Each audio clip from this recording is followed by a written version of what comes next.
15મી August 79માં સ્વાતંત્ર્ય પર્વ નિમિત્તે દેશના રાષ્ટ્રધ્વજને સલામી આલી અને ત્યારબાદ આજે છોટાઉદેપુર જિલ્લા વહીવટી તંત્ર દ્વારા તાત્કાલિક ગ્રામસભાઓ યોજી પ્રજાના પ્રશ્નોના નિકાલ માટે ગ્રામસભા યોજવામાં આવી। જ્યારે કવાંટમાં છેલ્લા કેટલાય વર્ષોથી ભરાતી ગ્રામસભામાં હું બાવો અને મંગળદાસ જ હાજર રહેતા હતા।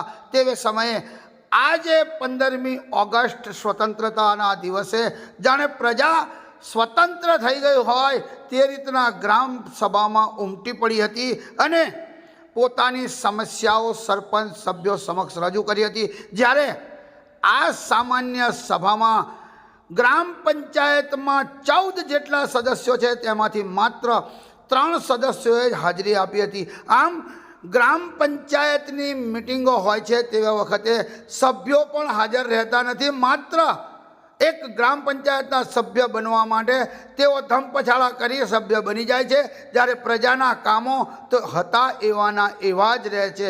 આમ એટલે જ તો મેમેથી લઈને ગંભીર આક્ષેપો સાથે આ ગ્રામસભા યોજાઈ, જેમાં વિવિધ કામો, રસ્તા, પાણી, સ્વચ્છતા આવા કામોને લઈને ગ્રામસભામાં હોબાળો થયો હતો અને રખડતા પશુ માટે પણ હોબાળો થવા પામ્યો હતો।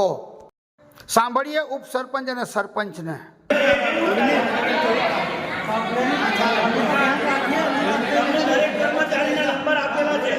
દરેક કર્મચારીના સફાઈનો, લાઇટનો, પાણીનો દરેક કર્મચારીના સભ્યોને નંબર આપેલા છે અને એટલે સુધી છૂટ છે કે તમારે ડાયરેક્ટ લાઇટ ના હોય તો ઇજાજને રિંગ કરો, સફાઈનું હોય તો અખ્તરને રિંગ કરો, પાણીનું હોય તો દત્તુ કાકાને રિંગ કરો।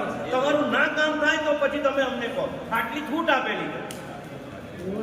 વિરોધ તમે વ્યાજને વિરોધ કરો, ખોટો વિરોધ ના બરોબર ખરાબ તો મારા વોટનો જ થયો છે ને મારી વાતનો દબાણનો કર્મચારી તો નહીં, તમે અત્યારે ગામમાં મારી વાત